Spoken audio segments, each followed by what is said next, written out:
Bonjour à tous, vous êtes les bienvenus à l'église Elim pour célébrer, louer notre Seigneur et l'adorer en esprit et en vérité parce que c'est notre Sauveur et il mérite notre louange, notre adoration. En ce jour, nous mettons à part pour l'adorer. Nous allons lui donner la première place en priant. Amen. Dieu de grâce, Dieu d'amour, nous voulons te dire merci Seigneur Dieu pour ce jour nouveau. Merci Seigneur pour tes bontés à notre égard. Merci parce que tu prends soin de chacun d'entre nous ainsi que de notre famille Seigneur.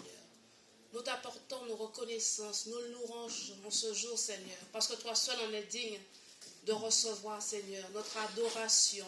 Merci Seigneur de ce que tu prends soin de nos frères, de nos sœurs, de l'église Elim Seigneur.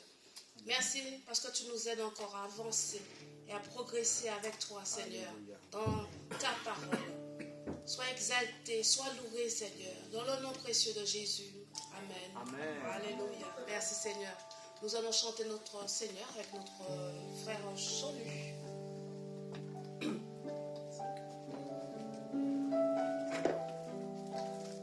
Bonjour à tous, bienvenue à l'église Elim. Je suis heureux que vous soyez parmi nous ce matin. Nous allons louer, célébrer notre Seigneur. Amen. Alléluia. Nous allons tous nous lever.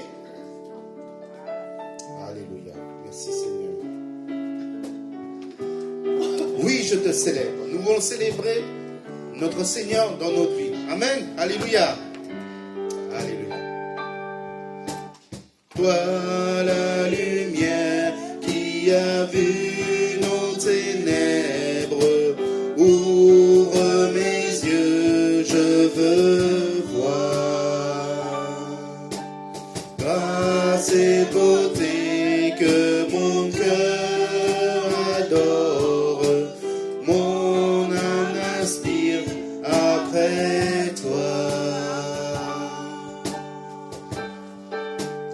Oui, je te célèbre et je me prosterne, je veux proclamer ta majesté. En toi tout n'est que grâce, tout est admirable. Dieu, tu es si grand et bon pour moi. Roi de tout temps. Roi de tout temps, vers toi tous mes hommages, la gloire au plus haut des cieux. Sur cette terre, tu t'es fait misérable, humble et petit par amour. Oui, je te célèbre et je me prosterne. Je veux proclamer ta majesté. En toi n'est que grâce, tout est admirable. Dieu, tu es si grand et bon pour moi. Oui, je te célèbre. Oui, je te célèbre et je me prosterne. Je veux proclamer ta majesté. En toi tout n'est que grâce, tout est admirable. Dieu, tu es si grand et bon pour moi. Je ne saurais. Je ne saurais jamais le prix de tout ce que tu as subi. Je ne saurais jamais le prix de tout ce que tu as subi. Oui, je te célèbre et je me prosterne. Je veux proclamer ta majesté. En toi nous est de grâce, tout est admirable. Dieu, tu es si grand et bon pour moi. Alléluia, tu es bon pour moi, Seigneur. Nous te célébrons encore ce matin, Seigneur. Merci encore pour tous les bienfaits, Seigneur. Touche nos cœurs encore ce matin, Seigneur. Merci, Seigneur. Touche ma vie aussi, Seigneur. Amen. Alléluia.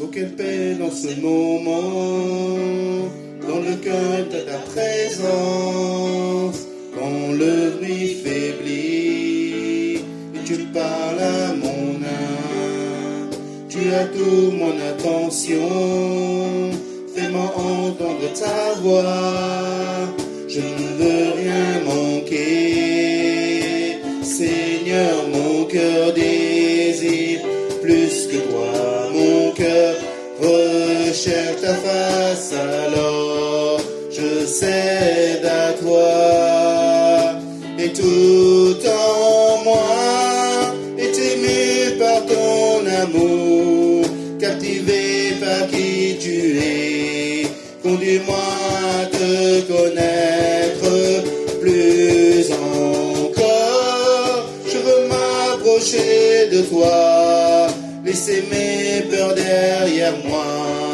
Seigneur, viens toucher ma vie à nouveau.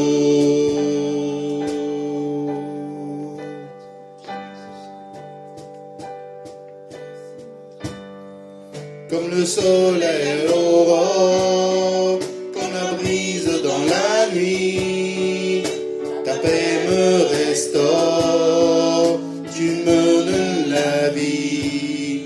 Il n'y a aucune hésitation dans ton amour, ton affection, rien n'est comparable. Seigneur, mon cœur désire plus que toi, mon cœur recherche ta face, alors je cède à toi, et tout en moi est ému par ton amour, captivé par qui tu es, conduis-moi à te connaître plus encore, je veux m'approcher de toi, laissez mes peurs derrière moi, Seigneur, viens toucher ma vie à nouveau. Oh, oh, oh, oh, oh, oh.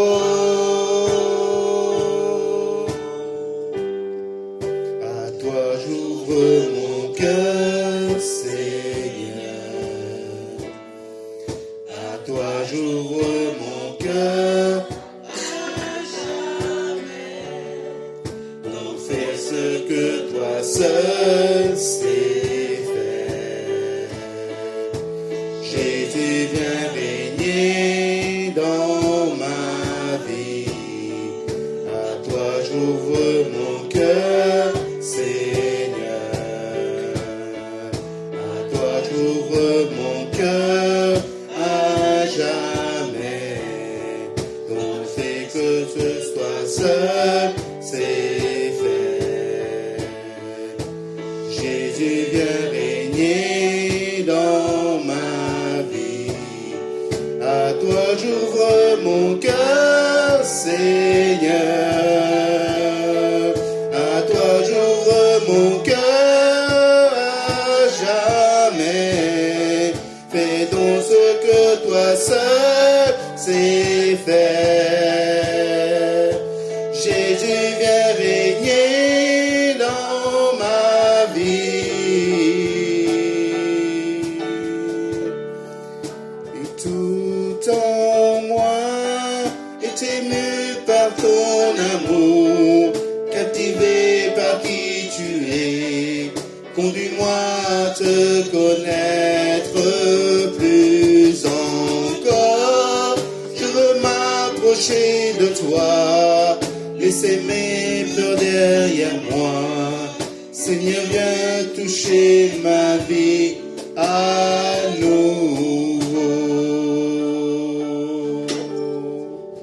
Oh Seigneur, viens toucher nos vies, Seigneur. Viens, Seigneur, viens dans cette salle, Seigneur. Viens dans ta maison, Seigneur. Que tu puisses nous sonder, Seigneur, encore ce matin. Que tu puisses encore nous remplir de ton esprit, de ton amour, Seigneur, et de ta présence, Seigneur.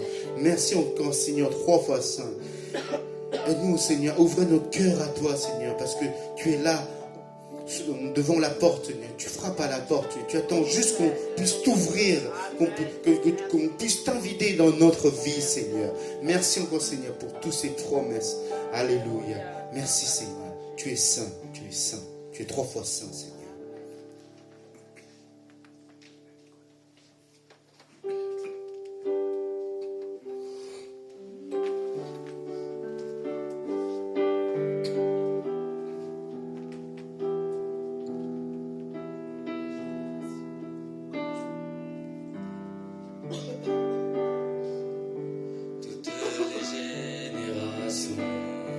Devant lui prosterner, entendons ensemble un cantique à l'agneau.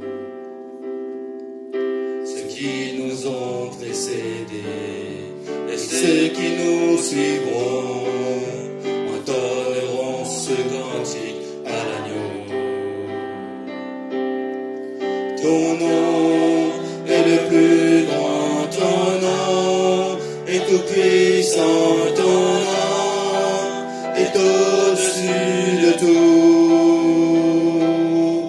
Puissance, autorité, royaume et dignité, ton nom est au-dessus de tout. Et les anges acclament, tu es saint, l'univers proclame. Tu es saint, tu es glorifié, Dieu très saint, à jamais tu es saint.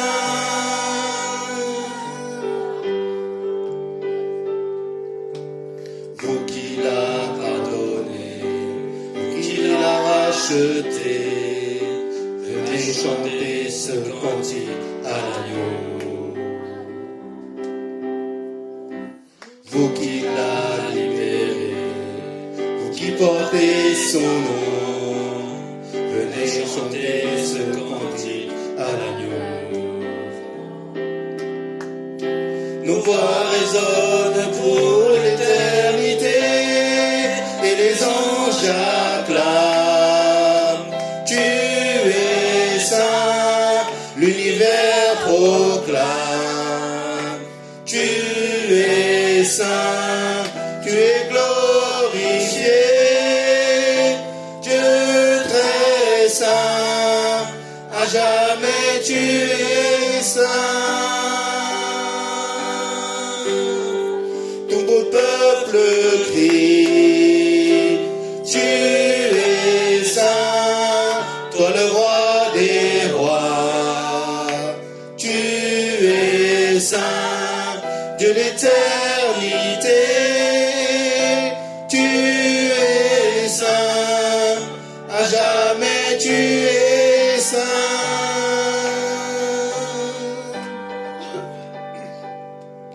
Ton nom est le plus grand, ton nom est tout puissant, ton nom est au-dessus de tout. Puissance, autorité, royaume et dignité, ton nom est au-dessus de tout. Ton nom est le plus grand, ton nom est tout puissant et ton nom est au-dessus de tout. Puissance, autorité, royaume et dignité, ton nom est au-dessus de tout. Et les anges acclament. l'univers proclame. Tu es saint, tu es glorifié, Dieu très saint, à jamais tu es saint. Tout ton peuple crie, tu es saint, toi le roi des rois. Tu es saint, Dieu d'éternité. Tu es saint, à jamais tu es saint. Dieu d'éternité, tu es saint, à jamais tu es saint. Alléluia. Tu es saint, Seigneur. 3 fois saint, Seigneur. Amen. Alléluia. Merci, Seigneur. Merci, Jésus, pour tous tes bienfaits, Seigneur. Alléluia. Nous avons loué notre Seigneur par l'adoration des chants. C'est le moment de louer notre Seigneur par l'adoration des offrandes. Je demande à la personne de l'accueil de se préparer dans les rangs si vous avez quelque chose à donner pour le royaume de Dieu. Nous allons interpréter le premier chant. Oui, je te célèbre. Que le refrain. Que le refrain. Oui, je te célèbre et je me prosterne.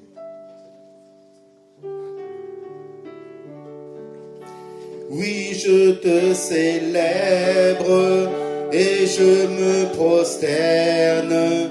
Je veux proclamer ta majesté. En toi tout n'est que grâce, tout est admirable. Dieu, tu es si grand et bon pour moi. Oui, je te célèbre. Oui, je te célèbre et je me prosterne.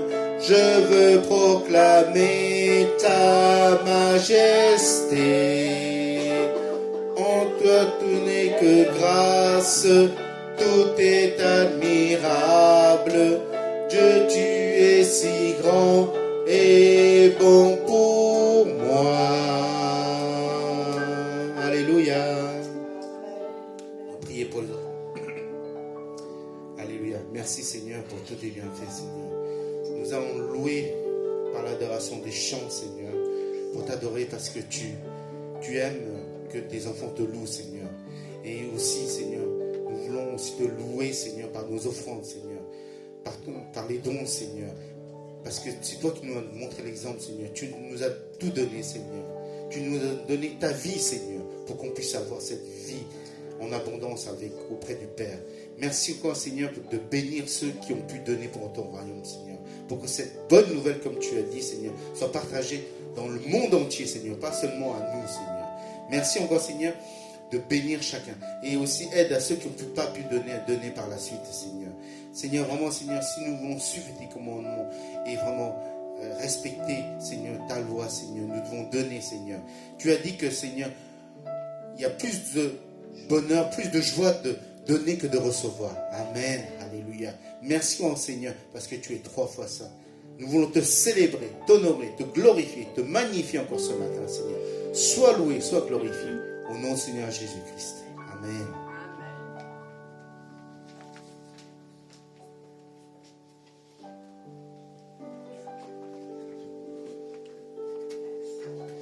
Merci, les offrandes sont nues. Nous allons continuer notre temps de culte et d'adoration.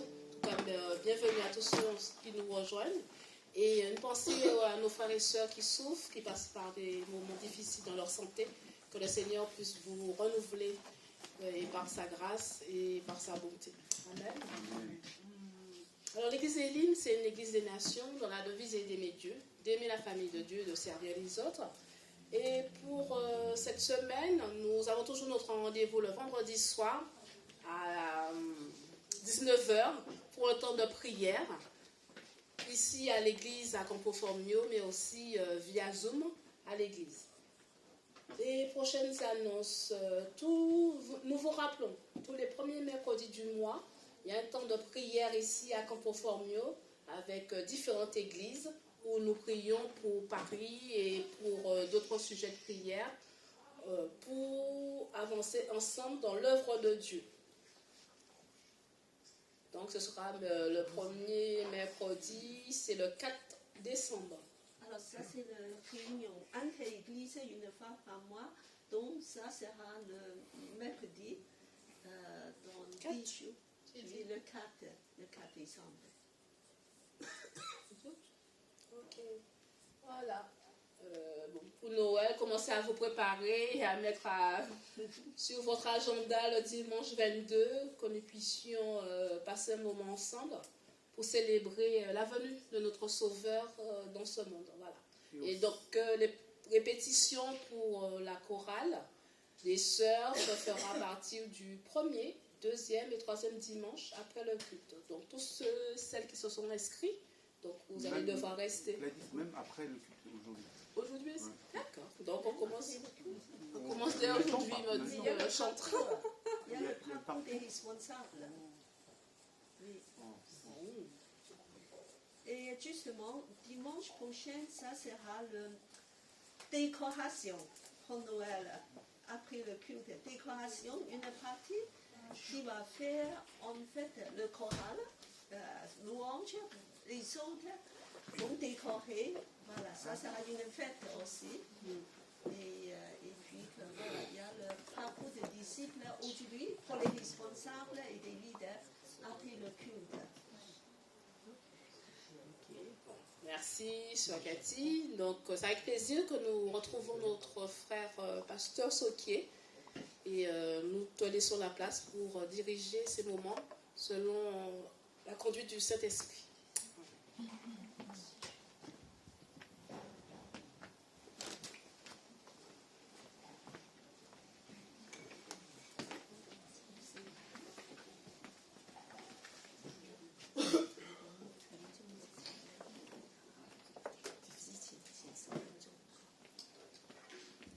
J'ai fait des progrès, avec le téléphone maintenant, on peut dire maintenant.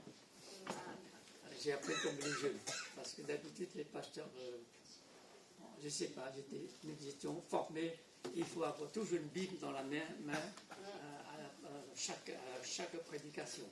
Mais aujourd'hui, j'ai changé un peu, exceptionnellement, j'ai mon portable, dans laquelle, franchement, c'est très pratique. Maintenant, il y a 3 versions, chinois, français et l'anglais. 3 vidéos. De vidéos de l'église Cambodge. Ah d'accord, il faut commencer avec le vidéo ou après? Comme tu veux. Bon, commençons avec le vidéo. D'accord. Voilà, on voulait vous mettre au courant l'église comme flottant de Cambodge et voilà, ce qui se passe avec des nouvelles. Et peut-être que Pasteur, c'est quelques commentaires, fait des commentaires. Alors ça fait quelques mois qu'ils ont déjà commencé les activités le soir. Et 5 soirées par semaine, 2 soirées en anglais et 3 soirées en cambodgien. Tous les soirs. Tous les soirs. Et parfois ils arrivent à 60, même surtout le vendredi soir, ils sont une centaine d'enfants. Wow. Ils sont venus pour simplement apprendre la langue. Parce que là-bas, sur place, il n'y a pas d'école. L'église, c'est pour l'école aussi. Pour le moment, pour eux, c'est un lieu d'apprendre, un centre d'apprentissage. Et ce sont des jeunes membres de l'église qui les accompagnaient pour le chanter. Avant la leçon, ils chantent un peu. Ils apprennent à chanter, à louer le Seigneur. Ça, c'est la louange. C'est la louange. Amen. J'ai vu des jeunes qui jouent au piano, qui font des chansons aussi. Il y a un jeune qui sait un peu le piano, le clavier. Ça, c'est une photo. Et avec des cartables, tu peux expliquer. Ah, je ne sais pas. Sûrement, ça vient de la Chine, tous ces cartables. Le Cambodge ne fabrique pas. Ils font l'école. Ils ont, oui, parce qu'ils ont des livres, ils ont des crayons, des choses à écrire. Mais ils ont l'habitude d'écrire par terre comme ça, ils n'ont pas d'état. De toute façon, c'est impossible de, comment dire, équiper des tables, des chaises. Alors ils ont l'habitude toujours par terre. Oui. Ça, c'est l'église flottant alors. C'est l'église flottant, voilà, c'est tout Ça, l'ensemble de c'est le bateau. l'église qui est terminé. Rapidement, le prochain voyage que nous devons faire, parce que, vous voyez, il y a éclairage. Et il y a les deux côtés des petits ampoules. Alors pour le moment, comment fonctionner ces éclairages? Ils ont des panneaux solaires individuels pour chaque éclairage. Donc c'est assez compliqué parce qu'ils ont 5 à 6 éclairages comme ça, chaque éclairage, un petit panneau solaire sur la toiture. Et là-bas, vous savez, toute l'année, il y a le soleil. Ce n'est pas un problème. Mais autrement, ils n'ont pas d'électricité. Et Pasteur Sokié, quand est-ce que vous allez retourner là-bas? Nous espérons fin février parce que nous sommes à Hong Kong fin janvier. Ensuite, j'ai besoin de quelques semaines de préparation, de repos. Ensuite, nous espérons vers la 3e semaine de février, nous serons là-bas avec quelques-uns, peut-être avec une couple français qui sont des missionnaires, médecins, pédiatres. Et c'est Cathy le connaît et m'a mis en contact avec ce couple. Il s'appelle François et Benoît et Françoise. Et je lui ai parlé de ce besoin. J'ai dit, mais simplement, si vous allez examiner tous ces enfants-là, ça vous prend au moins 3-4 jours. Hein, parce qu'il y a des centaines d'enfants. Aussitôt qu'il entend, il y a un médecin qui vient à notre petit coin, dans notre village, on va tous aller faire examiner gratuitement. Alors, bon courage, si vous voulez le faire, il y a du travail à faire. Hein. Alors, je ne sais pas, il faut prier pour eux. Nous allons rencontrer, après le retour, le début de décembre, le début au 4 août. Voilà. Parce qu'ils habitent où? Ils habitent à Agen, c'est au milieu de la France. Et ils passeront, ils arrivent à Paris et nous espérons de l'accueillir la soir chez nous pour pouvoir rencontrer avec Cathy, pour discuter, parler et prier ensemble. C'était un couple qui aimait beaucoup le Seigneur et ils ont quand même exercé leur profession et ils ont un calendrier très chargé, mais d'après le dernier rencontre, j'ai vu, ils savaient déjà son emploi du temps, le janvier-février. Alors il se peut qu'ils peuvent demander 3 semaines, parce qu'il leur reste encore beaucoup de congés. Prions pour le chef qui sera gentil d'accorder 3 semaines de voyage, parce que rien pour faire ça, au moins 1 semaine. Alors il y a un grand problème aussi. Les gens là-bas, ils passent la nuit et vivent là-bas. Mais pour nous, passer la nuit, il faut du courage. Hein. Moi, je ne pourrais pas passer la nuit là-bas. Premièrement, il y a des moustiques partout. Alors, évidemment, nous avons une solution. Il y a des moustiquaires. Mais le problème hygiène, c'est autre chose. Alors, soit on part déjà de la ville jusqu'à là-bas, il faut compter aller-retour 3 heures. 1h50, 1h30 pour y aller, 1h30 pour retourner. Alors, soit ce couple missionnaire, ce couple médecin, s'il veut faire des soins ou examiner tous ces enfants, leurs problèmes de santé, il faut qu'ils font le voyage tous les jours. Alors, priez pour eux. Si le Seigneur ouvre la porte, ils sont prêts à servir le Seigneur. Nous voulons vraiment remercier le Seigneur parce que l'Église Elim, nous sommes fidèles à la commandement du Seigneur pour la mission. Alors, chaque fois quand le pasteur Sokié repart, nous lui remettons une don de mission. Donc, voilà, le don, elle est là. Je vous encourage de la mettre dedans. À la fin de culte, nous allons remettre tout pour le pasteur Sokié pour qu'il puisse emmener ça pour les besoins là-bas. Voilà. Donc ça, je remercie le Seigneur pour nos fidélités. Et je voulais dire que vraiment, que depuis le début de cette mission, nous avons eu du progrès, n'est-ce pas? Et l'Église se développe rapidement. Et maintenant, beaucoup d'enfants, et même il y a des implantations des églises dans le nord de Cambodge. Donc, je vous encourage vraiment de supporter cette œuvre, c'est qui est merveilleux. Et je sais que Pasteur Souquier s'engage aussi personnellement de aider avec beaucoup des façons différentes, matérielles, spirituelles, d'encourager aussi qu'il y a un couple, c'est ça, de chauffeurs de taxi qui servent un petit peu comme pasteur volontaire. C'est celui qui fait le baptême. Là. Oui, C'est lui, pasteur. On a vu la dernière fois des vidéos que Ce voilà. frère. Donc c'est merveilleux et je vous encourage même chacun de nous, si vous voulez rejoindre un jour Pasteur Souquier pour aller au Cambodge, de voir sur place, de faire une mission. Sera prêt déjà. Voilà. Elle a déjà son passeport. Voilà, de faire une mission de peut-être 3 semaines, pourquoi pas. Moi, je pense que c'est un encouragement pour nous, surtout pour les jeunes, de savoir comment ça se passe à l'extérieur de France. Voilà, merci Seigneur pour ça. Je voulais demander de prier pour le pasteur Souquier et cette œuvre. Je demande Gladys à prier pour l'œuvre. Seigneur Dieu de grâce et de fidélité, nous te disons déjà merci pour tout ce que tu as fait de merveilleux pour cette église flottante au Cambodge. Merci mon Dieu parce que nous savons que tu vas encore pourvoir aux besoins de nos frères et sœurs de cette église, Seigneur. Merci pour notre pasteur Souquier. Puisses-tu encore, Seigneur, le fortifier, ainsi que sa famille et les missionnaires qui l'accompagnent, pour que vraiment ton nom soit glorifié, béni dans cette partie du Cambodge. Merci tout ce que tu feras encore pour cette église, dans le nom précieux de Jésus. Amen. Amen.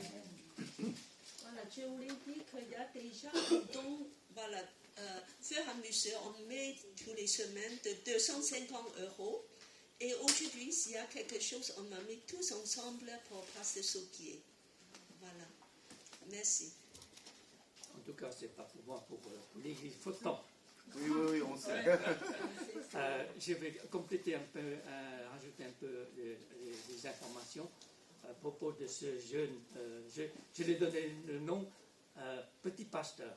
En fait, il fait plus qu'un petit pasteur, parce qu'il ne sait pas qu'est-ce je les appelle toujours un frère dans le Seigneur. Son nom, c'est s'appelle Tar, T-H-A. Et il a son métier, il a un métier, officiellement, il est guide de tourisme. Parce qu'il a passé un examen pendant la période de Covid, ça lui coûtait cher. $300, parce que pendant ces 2 années de Covid, il n'y a presque plus de touristes. Alors il n'a plus de temps d'étudier, parce qu'il y a des manuels à étudier tout ça, et mémoriser les histoires, tout ça. Finalement, il a passé le test, il a réussi. Maintenant, il a son uniforme, costume. Chaque fois quand il amène les gens visiter le temple encore, il faut qu'il mette tout ça comme officiel tourisme. Hélas, après le Covid, ça n'a pas encore repris les affaires des touristes. Parce que les gens vous savez, les Chinois de Hong Kong, les Singapour, ou le Taïwan, ou les Japonais, les Coréens, ils pensent que le Vietnam et le Cambodge, encore du Covid, encore pas très sécurisé. C'est pas très encore ça. Mais les gens là-bas, ils ont dit, plutôt nous, on se méfiait de vous, surtout les Européens. C'est vous qui nous amènez ce virus. Parce que, vous savez, ces virus, ils résistent bien dans le froid. Mais ils ne peuvent pas vivre dans le chaud. À partir de 40 degrés, ils meurent automatiquement. Les gens, il a dit, nous, on avale, on mange tous les virus ici. Mais vous nous amenez les virus. Surtout les Européens. Mais les Chinois de Hong Kong, ils sont tellement riches, ils ont tellement peur la mort. Alors ils n'osent pas y aller. Ce qui est malheureux, avant, il y a au moins 10 vols par jour. Maintenant, il reste que 2 vols par jour. Et notre frère, il a maximum, même pas 6 jours par mois de travail. Parfois, il passait toute la journée à l'aéroport, il restait là, sans rien faire, tout le monde aller à l'aéroport, il ne veut pas faire le retour. Il reste toute la matinée ou tout l'après-midi. Tout 5-6 jours par mois. Comment il peut vivre? Parfois, il est allé... c'est un frère très courageux. Il ne veut pas dépendre sur l'Église. Il ne veut pas dépendre sur les gens qui demandent l'aide à droite à gauche. Parfois, il est allé ramasser des ordures ou il fait des travaux pour les gens.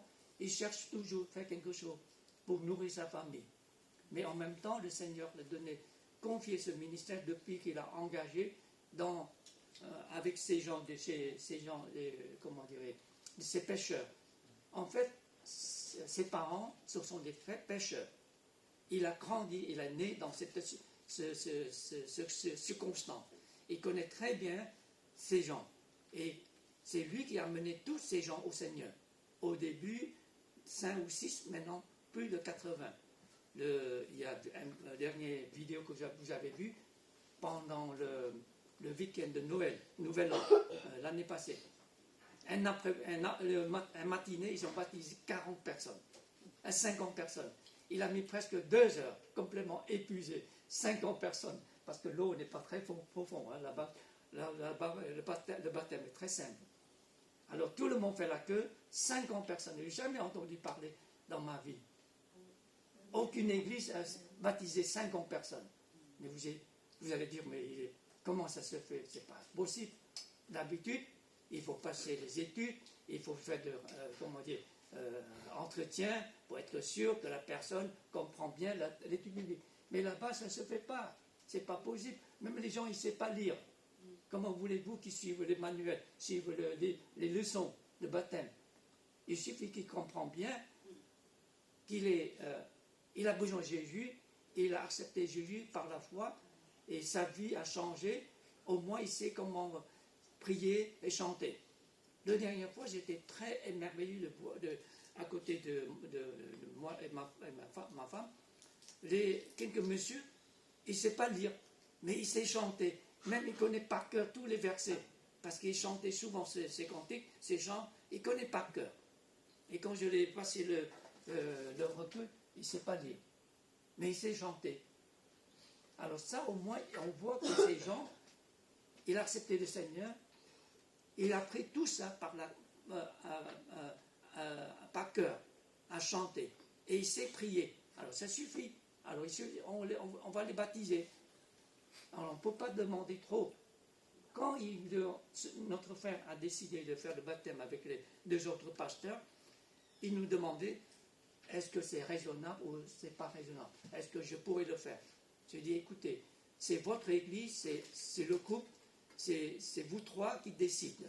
Et vous voyez, le baptême, c'est quelque chose, tout ce que vous faites, vous ferez, c'est par la foi. On ne peut pas trop, par notre raisonnement, des choses logiques. Là-bas, il n'y a pas des choses logiques. Simplement raisonnable. Pour moi, c'est être raisonnable. Si les gens, c'est prier, c'est chanter, et venaient chaque dimanche à l'église, ça prouvait qu'ils sont chrétiens. Qu'est-ce que vous voulez dire? Qu'est-ce que vous demandez encore de plus? Vous ne pouvez pas passer examen comme ici. C'est pas possible. Alors, il a quand même finalement demandé ceux qui veulent accepter le baptême. 50 personnes fait la queue. Notre frère a passé 2 heures de baptiser 50 personnes. Je n'ai jamais entendu dans ma vie, même dans le monde entier, je n'ai jamais entendu une église baptiser un après-midi 50 personnes. Notre problème, est-ce que ces gens-là continueront de suivre le Seigneur? Et ça, c'est par la foi. Ce n'est pas le raisonnement, ce n'est pas la logique, c'est par la foi. Comme je ne sais pas si j'ai mentionné, l'année passée, le jour de dimanche de Pâques, nous devons faire la consécration de cette floating platform, ce bâtiment, c'est église flottant, parce que, vous voyez, il n'y a pas de mur, il n'y a que la toiture, il y a les poteaux, il y a un plateau qui flotte sur le lac. Et ça, c'est l'église. Mais ce n'est pas un bâtiment. Donc, les gens font quand même une sorte une culte spéciale, pas très très spéciale, parce que les gens ils veulent simple. Et moi, je ne veux pas des cérémonies, n'importe quoi. des choses, c'est comme comme une démonstration, comme un show. Simplement, nous allons prier et chanter parfaitement et consacrer, prier que ce lieu consacré au Seigneur. Que le Seigneur continue de bénir, de garder ces gens qui venaient chaque dimanche et un lieu stable. Ce que nous voulons remercier le Seigneur, nous sommes tous reconnaissants que les dons qui venaient ici, de Elim, de Hollande, de la Chine, du Canada, en tout, ils ont récolté plus de 10 000 $ pour finir cette construction. Et le Seigneur le pourvoit des choses d'une façon merveilleuse. Et maintenant, ils m'ont parlé d'un autre problème. Ce n'est pas très compliqué pour moi, mais il y a un autre problème plus compliqué que notre frère. Sa voiture, plus de 20 ans. J'ai dit, écoutez, en Europe, à partir de 8 ans, 10 ans, ça ne vaut plus rien. Et ton véhicule, il roule encore pendant 20 ans, depuis 20 ans. La dernière fois, ça nous coûtait presque 10 000 $ parce que sur le chemin, au mi-chemin, la voiture est en panne 2 fois. Et 2 fois, c'est nous qui devons payer les amortisseurs, il y a d'autres pièces à changer. Et récemment, il m'a montré une photo et il a besoin vraiment de changer de voiture. Mais quand j'ai vu la photo, j'ai dit non, pas question. C'est trop joli, c'est trop beau. De ta situation, si tu conduis cette voiture-là, au bord de là, peut-être, est-ce que demi-heure, tu retrouveras ta voiture. Elle dit non, là-bas, les gens, ils ne volent pas. De toute façon, les gens ne savent pas voler les voitures. Les gens, ils ne volent pas. C'est pas comme en France. Parfois, c'est incroyable. Ce que j'ai entendu, les témoignages ici. Il y a tellement de l'arnaque, mais là-bas, ça n'existe pas. Les gens, plutôt, ils sont très simples, la vie. Mais je ne suis pas d'accord que ce soit de conduire une jolie vanne comme ça. Pourtant, c'est une occasion. Parce que tous les véhicules japonais, ça coûte très cher. L'importation des taxes, c'est 100%. Donc, chaque voiture neuve, ça le coûte encore doubler le prix. Alors, nous prions que le Seigneur le pourvoira une voiture raisonnable de 7 ou 8 ans, quelque chose moins de maximum 10 000 $, pas plus. Et il ne faut pas qu'il exagère quand même. Et quelque chose de raisonnable, de pratique. La chose plus urgente pour moi, mon prochain voyage, c'est que nous devons décider acheter un panneau solaire assez grand, parce que pour le moment, il met tous ces petits éclairages là, ça ne résout pas le problème. En plus, il a un keyboard, un clavier, il a besoin de courant, d'électricité, il a le système de son. Et tout ça, comment il arrive? Quelqu'un le donnait, un restaurateur, il a un generator, comment dire en français? Un générateur. Un générateur qui fait tourner. Et quand il met en route, le bruit est tellement fort, parce que c'est un vieux modèle qui fait du boom tellement fort, et il faut crier encore plus fort pour qu'on n'entende pas le moteur de générateur. Alors ça ne résout pas le problème. Alors finalement, il m'a envoyé 2 modèles. Je pense que le modèle de 3 000 $, ça lui convient parfaitement. Parce que ce premier modèle fournira tous les éclairages, y compris le système de son, les petits puissants, les petits micro-ondes. Ça suffira. L'autre modèle est c'est pour une maison. Ça c'est pas une maison. Ils ne vont pas faire la cuisine avec des choses électriques. Ils font la cuisine tout avec du bois. Donc, je pense, je vais décider pour lui ce modèle de 3 000 $. Et bien sûr que c'est moi qui dois trouver 2-3 personnes, de savoir comment monter tout ça et connecter. Pour moi, le travail, c'est pas compliqué. L'électricité, tout ça. Franchement, j'ai encouragé les gens, les fils de Saulan. Le métier le plus facile, on gagne bien, c'est l'électricité. Moi, j'aime beaucoup ce métier, mais le Seigneur ne m'a pas mis sur le métier. Mais c'est grâce à ce métier que j'ai pu nourrir la famille pendant 15 ans au Canada. Parce que quand j'étais au Canada, j'ai toujours mon métier comme électricien. Et j'ai une petite entreprise de rénovation. Et moi, je fais que le travail d'électricité et le plan et toutes les démarches administratives. C'est comme ça que j'ai gagné ma vie. Je n'ai jamais demandé des salaires de mon église. Pourtant, tous les dimanches, je suis à l'église. Alors je donne soit le samedi et le dimanche, 2 jours pour l'église. Le lundi et vendredi, il faut me laisser tranquille parce que j'ai quand même des charges à payer, des impôts à payer, j'ai du travail à faire. Alors j'encourage les jeunes, si vous voulez chercher un métier, électricien, c'est le plus simple et le plus facile à faire. Et vous gagnez bien la vie. Franchement, allez demander à un électricien qui venait chez vous faire un devis. Là. Ça vous coûtait incompréhensible parce que comment nous allons facturer rapidement chaque prise, chaque élément, c'est 10 € par chaque prise ou chaque interrupteur. Sans compter les fils, sans compter le tableau. Le tableau, c'est le plus cher, à peu près 1 000 €. Mais tout ça, les matériaux, ça ne me coûte que 500 €. Je vais vous facturer 3 000 €. Et je gagne bien ma vie. Et aussitôt que je finis, je n'ai pas besoin de me laver les mains parce que c'est propre. Ce n'est pas comme un maçon, ce n'est pas comme un menuisier. Mais les gens, ils pensent, l'électricité, c'est dangereux. C'est rien, c'est pas dangereux. Il faut savoir couper le courant, c'est tout. Il n'y a que le rigolo ou un idiot qui est en train de bricoler, même le courant étant dedans. C'est simple. Alors, apprends quelque chose et je vais aller là-bas pour aider ce frère-là, monter, installer ce panneau solaire. Le mois prochain, ce sera vers le fin février. Voilà, si vous voulez suivre, passer ce qui est en février, alors inscrire avec moi. Et puis, vraiment, merci pour tes conseils, parce que tout ce que je veux dire, c'est que le Cambodge reste encore un endroit propice pour la mission. J'étais missionnaire et je sais que ce n'est pas le cas dans tous les endroits. Il y a des endroits que c'est presque impossible d'évangéliser. Quand il y a des postes ouverts, il y a des endroits qu'on peut encore proclamer l'évangile, il faut saisir l'occasion. Parce qu'on ne sait pas quand est-ce que ça va arrêter. Et donc, nous voulons vraiment de soutenir l'œuvre de Pasteur Sokié et pour aussi aider ce petit pasteur de faire son travail. C'est merveilleux que de voir les œuvres de Dieu s'avancent dans ce pays. Voilà, gloire à Dieu. Le dernier point pour ce frère, en ce moment, nous continuons à prier et chercher la volonté du Seigneur.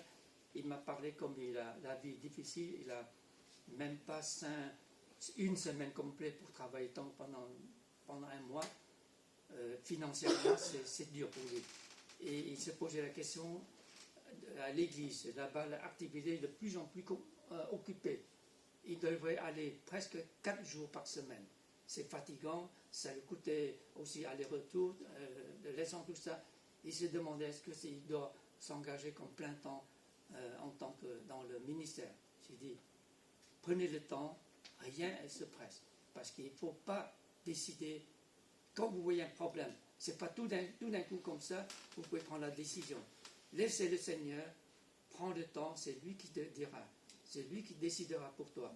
Nous pouvons prier pour toi, mais il ne faut pas, tout d'un coup comme ça, si jamais vous allez vous décourager un jour. Qu'est-ce que c'est? Ce n'est pas à cause de le problème de finances que vous allez vous engager en plein temps, parce qu'il ne faut pas compter sur cette église va vous nourrir. Les gens, ils ne peuvent pas vous donner salaire. Plutôt, vous devez chercher un soutien. Alors, j'ai fait le calcul pour lui. Là-bas, franchement, ce n'est pas difficile. Bon, les Européens, 1 000 $, ils vivent facilement. Ils peuvent nourrir toute la famille. Alors, ici, 1 000 $, ça fait 800 €. C'est quoi 800 €? Si je demandais 4 couples dans l'église, 200 € par personne, par mois, c'est rien. Mais pour là-bas, il peut déjà nourrir une famille. Et je le disais, il faut prier. Laissez le Seigneur te décidera pour toi. Pour le moment, c'est un sujet aussi de prière. Est-ce qu'il devrait vraiment engager en plein temps en tant que dans le ministère du Seigneur? Et il ne faudra plus de guide de tourisme. Pour le moment, je ne sais pas encore. Et il continuera à faire confiance au Seigneur de pourvoir ses besoins nécessaires. Et voilà, mon introduction de message est trop longue, ça n'a rien à voir avec le 119. Nous allons terminer aujourd'hui le 119, la deuxième partie. La dernière fois, quand nous lisions Somme 19, nous avons vu la première partie c'est la révélation de Dieu. Dieu nous a révélé par sa création d'universel, par la grande nature, et toutes ces beautés dans la grande nature reflètent la gloire de Dieu. Et quand nous lisons Psaume 19, qu'est-ce que nous pouvons apprendre? Comme j'ai mentionné la dernière fois, le psalmiste David, il veut nous faire comprendre que quand nous observons tous ces magnifiques, la création de Dieu, nous devons nous exprimer notre louange envers lui. Et nous devons proclamer sa parole. À la fin, ce qui est curieux dans ce psaume 19, il termine une chose, demander le pardon de Dieu. Et ça, c'est une particularité de ce psaume 19. Il nous paraît que ce n'est pas très logique, parce que la création, la louange, et pourquoi à la fin, rien que 4 phrases, c'est Dieu nous a révélé quelque chose. Alors, aujourd'hui, je continue sur le deuxième point. Dieu nous révèle par ses paroles. Parce que la parole de Dieu est merveilleuse. Le premier parti, déjà, Dieu révélé pour nous montrer sa gloire. Dieu nous révélait à travers sa parole pour nous faire comprendre sa volonté. Si nous voulons comprendre la volonté et la nature de Dieu, il faut comprendre sa parole. Il ne faut pas écouter les opinions, les suggestions ou les différentes façons de voir les choses. Il faut lire la parole de Dieu, il faut étudier la parole. À ce moment, nous comprenons mieux et nous comprenons exactement ce que la volonté de Dieu pour notre vie chrétienne. Ensuite, la troisième partie, Dieu nous révèle à chaque individu pour nous inspirer, pour nous faire comprendre sa volonté et pour pénétrer dans notre conscience. Est-ce que nous sommes la personne qu'il voulait? Est-ce que nous sommes quelqu'un que Dieu désire, Dieu attend de nous? Alors, justement, pour arriver à ce point, psalmiste a fait, il y a 4 phrases dans lesquelles il fait la prière. Dans cette deuxième partie, la loi de l'Éternel. Ici, nous lisons à partir du verset 8 à 11. La loi de l'Éternel est parfaite, elle restaure l'âme. Le témoignage de l'Éternel est véritable et rend sage l'ignorant. Les ordonnances de l'Éternel sont droites, elles réjouissent le cœur. Les commandements de l'Éternel sont purs, ils éclairent les yeux. La crainte de l'Éternel est pure, elle subsiste à toujours. Les jugements de l'Éternel sont vrais, ils sont tous justes. Ils sont plus précieux que l'or, que beaucoup l'or fin. Ils sont plus doux que le miel, que celui qui coule des rayons. Le psalmiste a utilisé 6 mots pour décrire la parole de Dieu. Et si je peux les classifier ou les faire résumer, je mettrai plutôt en 2 catégories les 6 mots. La première catégorie, c'est la loi de l'Éternel est parfaite. Elle restaure mon âme. Ensuite, les ordonnances de l'Éternel sont droites. Ils réjouissent mon cœur. Les commandements de l'Éternel sont purs et éclairent mes yeux. J'ai remarqué ces trois points-là, ces 3 mots, c'est plutôt une sorte de l'autorité de direct. Parce que on verra plus tard les 3 autres. C'est la loi de l'Éternel est parfaite. Elle restaure mon âme. Les ordonnances, les commandements. Aujourd'hui, si vous êtes malade, vous allez voir le médecin. Qu'est-ce qu'il vous fait dans la prescription? Il vous donne une ordonnance. Et je cherchais justement dans le dictionnaire Larousse, le mot ordonnance, c'est quelque chose comme un ordre, mais une suggestion. Ce n'est pas comme dans l'armée. L'armée, il vous donne un ordre, vous n'avez qu'à exécuter les ordres. Mais une ordonnance de médecin, c'est comme il vous dit ceci, vous devez le faire. Mais c'est à vous de vous juger, c'est à vous de vous décider. C'est à vous avez encore une flexibilité, une possibilité, une ordonnance. Et tandis que les commandements, alors là, c'est autre chose. Vous ne pouvez plus en discuter. Un commandement, vous devez obéir jusqu'au bout, sans hésitation. Donc, la loi de l'Éternel est parfaite. Puisque c'est parfait, donc on n'a pas besoin de changer, modifier. Ce n'est pas aujourd'hui s'il faut changer, mettre une nouvelle loi. Et il faut du temps, de l'argent, des efforts, que l'Assemblée nationale a discuté, jamais la fin. Ensuite, il faut passer le Sénat. Une loi, ça prend du temps de discuter. Mais une loi, après c'est discuté, comme le périphérique changeait à 50 km/h. Aujourd'hui, c'est la première fois que j'ai pris le périphérique depuis longtemps. Je n'ai pas pris le périphérique. On roule comme des... Il faut beaucoup de patience. Suivre les uns les autres. Et ce qui est rigolo, il prend la file gauche. Vous, ton père est ministre de transport. Non, il y a moins de bouchons. Moins de bouchons, c'est bien, dimanche.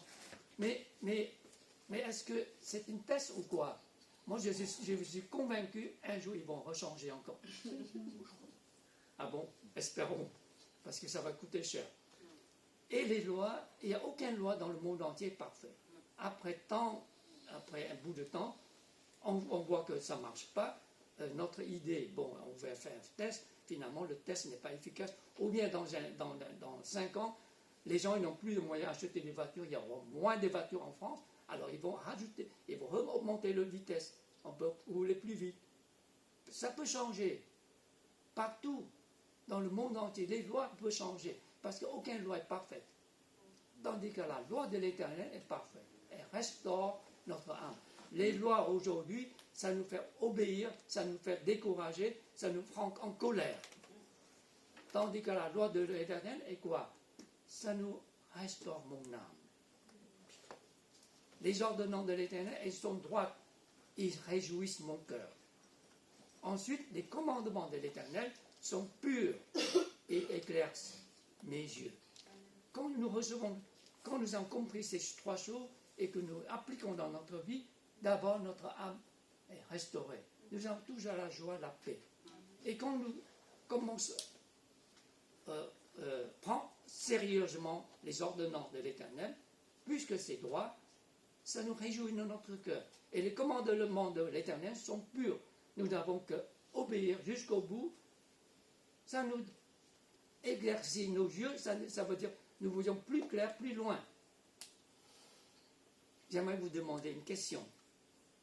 Quels les livres que vous n'aimez pas de lire dans la Bible? Quel livre que vous n'aimez pas de lire? Ou que vous pensez c'est trop difficile? Lesquels? Chronique. Lévitique. Lévitique? Chronique. Et quoi? Chronique. Chronique 1 et 2. Alors, ça c'est très long, oui. Donc, autre livre? Les rois. Bon, le roi, ça va. Parce que tu n'aimes pas l'histoire. Moi j'adore l'histoire. Et lesquels encore? Difficile. Deutéronome. Ok, on change. Maintenant, quels livres que vous aimez le lire? L'Ancien Testament. Lesquels? Éphésiens. Éphésiens. D'accord. Moi les épîtres. Les épîtres. Hébreu. Les psaumes et les proverbes. Les psaumes. Les psaumes, c'est un peu. Aujourd'hui, dans notre couple chinois, nous sommes dans une vie internationale. Et nous avons un couple chinois. Nous avons mis presque 1 an pour lire, pour étudier tous les psaumes. Les psaumes, c'est facile à lire. Oui. Parce que les psaumes, vous simplement, vous lisez, vous pouvez lire 3-4 phrases, vous n'êtes pas obligé de lire tout le psaume parce que certains psaumes sont très longs. Tandis que le psaume 19 est très court, vous pouvez le lire tout, c'est facile. Tandis que vous lisez les 4 évangiles, vous connaissez la vie de Jésus, son enseignement, sa parole, etc. Mais pour méditer, pour comprendre les psaumes, ce n'est pas facile. Parce qu'il faut savoir dans quelles circonstances que le poète écrit ce psaume. Et nous ne savons pas à quel moment David a écrit ce psaume. Est-ce qu'il est... Sûrement, il n'était pas un jeune quand il a écrit ce psaume. Parce que souvenez-vous, David, le jeune David, qu'est-ce qu'il fait quand il était jeune? Il était berger. Est-ce qu'il était éduqué ou non? Je ne sais pas. Mais au moins, il est à la maison le soir, peut-être avec ses frères. Il a appris quelque chose. Mais la coutume des Juifs, comme des Chinois, les filles, vous n'avez aucune autorité. Les jeunes hommes, le grand frère, c'est le plus autorité. Après le père, c'est lui qui est le chef de la famille. Le père, c'est le PDG. C'est le grand frère, c'est le manager. Non, le DG. Et lui, c'est le dernier. Alors lui, il n'a aucune autorité. Alors pour être éduqué, peut-être 10%, peut-être très très peu. Mais comment il peut arriver de comprendre la parole de Dieu, utiliser ces 6 mots pour exprimer, pour expliquer la parole de Dieu? Rien que la loi de Dieu est parfaite. La loi, comme le livre le plus difficile à lire, c'est Lévitique. Quand vous lisez Lévitique, il y a toutes ces instructions de ceci, de quel offrande, etc., etc. En fait, tous ces offrandes-là, il y a beaucoup des points sont communs. Mais il y a des choses particulières. Il faut connaître tous les détails. Alors, si vous commettez une erreur, comment juger, etc. Lévitique, on pourrait dire, c'est le premier livre des lois dans l'ancien temps, dans le temps de Moïse. Alors, pour les Juifs, d'étudier, d'appliquer les lois de Moïse, il faut connaître Lévitique. Il faut lire tous les livres lévitiques. Dedans, évidemment, est très compliqué. Mais la loi de l'Éternel est simple, est parfaite et restaure mon âme. Plus que vous allez étudier, plus vous connaîtrez les détails. Vous savez comment faire les choses. Vous savez comment juger les choses. Vous savez bien que ma fille, elle était avocate. Mais elle a dit qu'un avocat, quand il a un succès, comment? Il sait comment, en chinois, on l'exprime. Même quelqu'un qui est malade, vous le direz qu'il n'est pas malade. Même quelqu'un qui est presque mort, il est ressuscité. Que c'est comme ça qu'on gagne le procès. Parfois, on n'est pas honnête aussi, les avocats. Cette affaire-là, ça ne marche pas. Il faut trouver moyen pour convaincre, pour expliquer que ça marche. Parce que si vous le faites confiance, vous allez engager. Les avocats, parfois comme les médecins, j'ai tombé sur les médecins qui sont malhonnêtes aussi. Les avocats sont aussi souvent malhonnêtes. Mais ma fille a dit, il faut que j'apprenne le métier, comment exercer, comme il faut. Sans ça, nous pouvons utiliser les lois, détourner les lois, surtout les avocats, beaucoup ils ne payent pas les impôts. Parce qu'ils savent très bien le système. Comment ça éviter les impôts. Mais ma fille, elle n'est pas riche. Elle paye beaucoup d'impôts. Mais il faut connaître des lois. On peut jouer, on peut utiliser les lois pour détourner la vérité. Tandis que la loi de l'Éternel est parfaite. Vous ne pouvez pas détourner. Pourquoi? Parce que quand vous appliquez honnêtement, vous mettez en pratique d'abord dans votre conscience, votre âme. Vous avez la paix, la joie, la présence de Dieu. Il réjouisse votre cœur si vous obéissez ses commandements. Et il peut vous faire comprendre, vous donner la sagesse. Et la deuxième catégorie que j'ai classée, le témoignage de l'Éternel est véritable et rend sage de mon ignorance. La crainte de l'Éternel est pure, elle justice à toujours. Les jugements de l'Éternel sont vrais, ils sont tous justes. Alors ici, ce n'est pas quelque chose de direct, c'est plutôt une autre façon de vous faire comprendre, de nous montrer comment Dieu est en œuvre, est parfait et juste. Le témoignage de l'Éternel, quand Dieu nous montre quelque chose, est vrai. Il n'y a pas d'erreur. Il nous rend notre ignorance, parce que nous sommes tellement ignorés, et parfois dans notre ignorance, nous ne voyons pas des choses si claires, si parfaites. Mais Dieu nous montrait sa façon de faire, ses actions, sa puissance sont vraies. Dans les maladies, les gens prient que Dieu a guéri. Parfois, il fait des miracles, des choses merveilleuses. Et ça, c'est vrai. Et la deuxième chose, la crainte de l'Éternel est pure. Alors là, il y a un petit problème que nous connaissons, que j'ignore au début aussi. J'ai dit en français, la crainte de l'Éternel. Pourquoi Dieu est craint? Mais en chinois, il traduit, c'est notre respect. En fait, c'est une expression hébreu. Cette expression dans l'Ancien Testament signifiant la confiance respectueuse envers Dieu. J'ai un respect envers Dieu, c'est-à-dire j'ai crainte de l'Éternel. Comme en anglais, ils utilisent le mot fear. C'est crainte. Et ce n'est pas que je crains de Dieu va me taper, me punir, me tuer. Non. C'est un respect. Ce respect-là, ce craint-là, c'est un respect. Parce que si je ne obéis pas à ces commandements, qu'est-ce que j'aurai? La conséquence, c'est la punition. Je n'obtiendrai pas je ne recevrai pas ces bénédictions. Mais si je crains de l'Éternel, j'approche, comme dans l'Épître aux Hébreux, l'écrivain a dit, nous approchons sans crainte à l'Éternel, à son trône de grâce. Si nous sommes des enfants, aimés le Seigneur, nous respectons le Seigneur, nous pouvons approcher le Seigneur tous les jours, sans crainte. Ensuite, les jugements de l'Éternel sont vrais, ils sont tout justes, pas besoin de changer. Et dans le Moyen-Âge, le grand réformateur Martin Luther, quand il lisait la Bible, surtout le Nouveau Testament, il arrivait sur les épîtres aux Romains. Il a compris beaucoup de choses. Ensuite, heureusement, on n'aimait pas ce mot de révolutionnaire. Il n'est pas un révolutionnaire, il est plutôt un réformateur. Parce que révolutionnaire, c'est quelqu'un qui est contre l'autorité sur le plan politique. Mais Martin Luther, pour d'autres personnes, il est comme un révolutionnaire religieux. Parce qu'il a mis sa vie en danger aussi. Finalement, il s'est sacrifié, sa vie.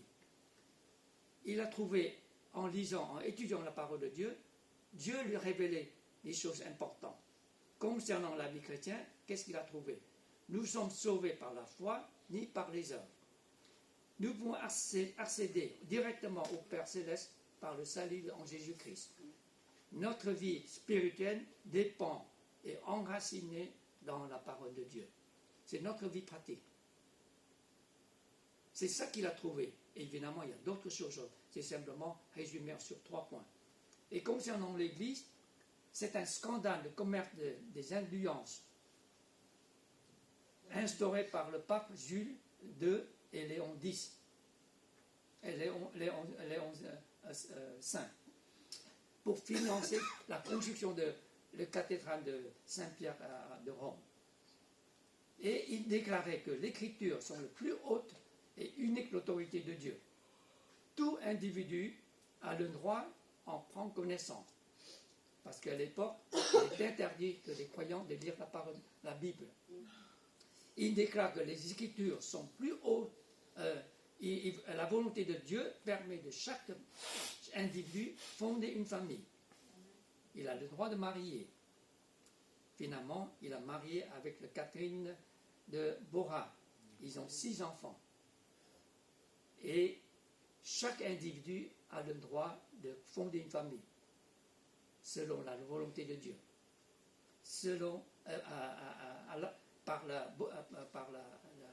la bénédiction de Dieu. Et voilà. Et seulement c'est la parole de Dieu, en étudiant, en méditant, il a compris les choses. Il a fait toutes ces réformes pour les églises. Ensuite, le psalmiste, dans les 2 derniers versets, il compare la parole de Dieu est plus délicieux. Dans le verset 11 et 12, il a dit, il est plus précieux que l'or pur. Il est plus doux que le miel. Alors l'or, bien sûr, c'est toujours les choses de plus de valeur. Tandis que le miel, bon, ça ne coûte pas grand-chose. Mais là-bas, c'est énorme, ça coûte très cher. Parce que dans ces déserts, pour trouver des fleurs, des abeilles, pour produire des miels, il faut du temps. À l'époque, le miel est quelque chose de plus doux et plus précieux. La valeur, je ne sais pas combien ça coûte, mais il compare la parole de Dieu est tellement précieux et tellement doux, important. Je ne sais pas si vous êtes dans la difficulté, dans le moment de découragement. Je ne sais pas quel livre vous aimeriez le lire. Parfois, si nous voulons apprendre à prier, je suggère toujours de lire les psaumes. Ça vous apprend à lire dans la prière. Et ça vous apprend de comment louer le Seigneur d'une façon plus correcte. Hélas, certains cantiques, surtout les cantiques, les chants modernes aujourd'hui, parce qu'à l'école de théologie, nous avons justement appris tous ces principes, comment faire la composition, écrire les cantiques. Aujourd'hui, les nouveaux cantiques, parfois, ils ne respectent plus la pensée théologique. Il suffit que je les ai sentir, tu es merveilleux, tu es beau, n'importe quoi, franchement. Quand j'ai mis comparé avec le principe théologique, tout est faux. Parce que tout ça, c'est le sentiment. Ce n'est pas quelque chose de biblique. Bien sûr, on peut dire que quelqu'un qui écrit le chant, il s'exprime au fond de son cœur pour louer Dieu. C'est bien. Mais quand vous lisez bien les mots, parfois, ça peut vous faire comprendre autre chose. Ça, pour les non-croyants, souvent on peut expliquer, on dit, mais pour les non-croyants, vous ne pouvez pas mettre les mots trop spirituels, trop bibliques, ils n'ont rien compris. Par exemple, Dieu pardonne celui qui veut réconcilier avec lui, celui qui veut confesser son péché, ses péchés. Mais les non-croyants, ils disent, je viens à l'église, tout de suite on m'a condamné comme ça ne va pas. Je viens pour chercher la joie, la paix, le réconfort. Mais pourquoi les gens ils chantent toujours comme ça? C'était mon cas. Quand j'étais jeune, j'ai rentré dans l'église. Au début, j'étais très révolté. J'ai dit, mais pourquoi il m'a condamné? Je ne suis pas coupable. Mais au fur et à mesure, quand Dieu m'a révélé, j'ai compris ces choses. Et j'ai compris que quand j'ai comparé avec d'autres mots, les paroles, la parole de Dieu est si douce et si réconfortante. Et je le prends pour mon bien. Et ça m'encourage. Ou bien, je continue la lecture dans les 4 évangiles. Écoutez ce que le Seigneur veut me parler, veut m'enseigner. J'aime pas trop les études bibliques. Les gens, ils disent tout de suite, il faut étudier dans les épîtres, d'où les épîtres de Paul, les épîtres dans le Nouveau Testament. Lisez d'abord les 4 évangiles. Écoutez directement ce que le Seigneur veut vous enseigner, veut vous parler. Parce que Jésus a dit, prends le pain de vie, bois mon sang et mange mes chairs. Peut-être vous allez, mais qu'est-ce que le Seigneur veut dire là? Ça veut dire il faut prendre sa parole, il faut se nourrir par sa parole. La parole de Dieu est si précieuse. Et le dernier point, à la fin de ce psaume, à partir du verset 12 jusqu'à 15, ces 4 versets-là, Dieu veut me révéler, il me révélait par son Saint-Esprit. Pourquoi? La parole de Dieu devient une force, un encouragement, une source de vie dans ma vie quotidienne. Et cette parole, elle devient aussi ma prière. Je suis persuadé que David a écrit ce psaume, sûrement après tant d'années d'expérience dans la guerre, de conflits, dans les difficultés, dans le danger. À la fin, il est devenu le roi. À un certain moment, il regardait, il a compris que tout ce qui se passait dans sa vie, c'est la parole de Dieu peut lui faire comprendre les choses. Et c'est la parole de Dieu peut lui apprendre à prier. Et il y a 2 points qu'il a prié. Il dit, Seigneur, il demande au Seigneur de pardonner ses égarements, ses folies, ses péchés qu'il a commis dans son ignorance. Deuxième chose, il demande au Seigneur de lui préserver son orgueil. Et dans cette prière-là, nous avons vu une chose, c'est intéressant. Parfois, des choses que nous avons commis, nous pensons que ce n'est pas grave, ce n'est pas un péché. Mais pour le Seigneur, quand nous faisons quelque chose qui ne plaît pas, qui ne correspond pas dans l'enseignement de la parole de Dieu, c'est le péché. Et le roi David, ici, il demande au Seigneur de lui révéler ce qu'il a fait, qu'il ne savait pas, dans son ignorance. Je ne sais pas, est-ce que nous avons encore des choses dans notre vie que nous avons besoin, le Seigneur nous révèle. Et devient notre prière. Nous allons apprendre à comment prier devant le Seigneur. Dans nos folies, dans nos péchés, dans notre ignorance, le Seigneur nous pardonne. Et que le Seigneur préserve notre orgueil. Pour que nous puissions un enfant comme Dieu nous voulons. Je vous propose de lire le verset 15 ensemble comme notre prière pour conclure la lecture de Somme aujourd'hui. Verset 15. Lisons ensemble. Reçois Bon accueil aux paroles de ma bouche et aux sentiments de mon cœur éternel, mon rocher, toi qui me rachètes. Prions ensemble. Merci Père Céleste, car tu nous as tant aimés, tu as envoyé son Fils unique, Jésus-Christ sur la croix. Il a accompli le salut pour tous. Nous sommes des gens, des païens, mais tu nous as rachetés, Seigneur, tu nous as sauvés. Et tu, à travers le peuple juif, le roi David et d'autres prophètes dans l'Ancien Testament, dans les psaumes, les poètes, ils ont écrit, parce qu'ils ont compris comment apprendre à louer, à te louer. Ils ont appris comment à prier devant ton trône de grâce. Et aujourd'hui, Seigneur, apprends-nous à prier. Apprends-nous à comprendre ta parole pour que nous puissions le mettre en pratique dans notre vie quotidienne. Nous te remercions, Seigneur, parce que tu prends soin de chacun de nous. Nous continuons de penser à ceux qui sont dans la difficulté, dans la recherche de travail, ou dans le découragement, ou dans la maladie. Seigneur, que soit avec chacun de notre frère et notre sœur. Car tu es toujours fidèle, tu es d'amour.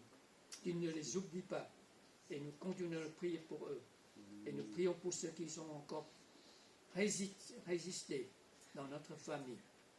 Ils ont entendu et ils savaient que croire au Jésus, c'est bien. Aller à l'église, c'est bien. Mais dans leur cœur, ils sont toujours loin de toi. Mais Seigneur, aide-nous, Seigneur, ne pas décourager, ne les oublie pas, de continuer à prier pour eux. Jusqu'à le temps est venu, tu les sauveras. Il deviendra tes enfants. Il deviendra un âme sauvée. Seigneur, aide-nous, Seigneur, de continuer de prier pour eux. Nous te prions aussi de continuer de bénir l'Église et tu rajoutes les nouveaux, les gens qui accepteront de devenir tes enfants. Seigneur, c'est ton Église, de bénir à ton Église. Au nom du Seigneur Jésus-Christ, nous le prions. Amen. Amen.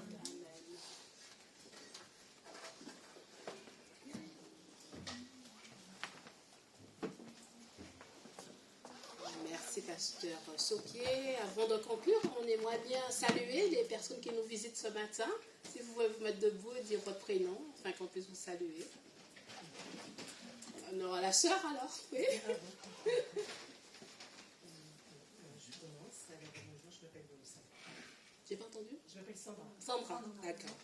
Ok. Donc, voilà, je voulais renouer. Donc, je suis chrétienne et ça fait depuis très longtemps que je me suis éloignée de l'église. Et voilà. Donc, Bienvenue dans la maison du Seigneur. Sandra. Oui, bonjour. Bonjour. Je m'appelle Salomon. Donc, je suis venu ce matin sous le conseil d'une amie. D'accord. Donc, je suis venu pour assister comment ça se passe en espérant trouver le chemin qui me conviendra. Amen. En tout cas, vous êtes tous bénis dans la présence de Dieu. Vous êtes des enfants de Dieu. Donc, nous continuons à vous accueillir, à vous souhaiter la bienvenue dans la marche, dans la parole du Seigneur. Soyez bénis. Bon dimanche, bonne semaine. À bientôt. Au revoir.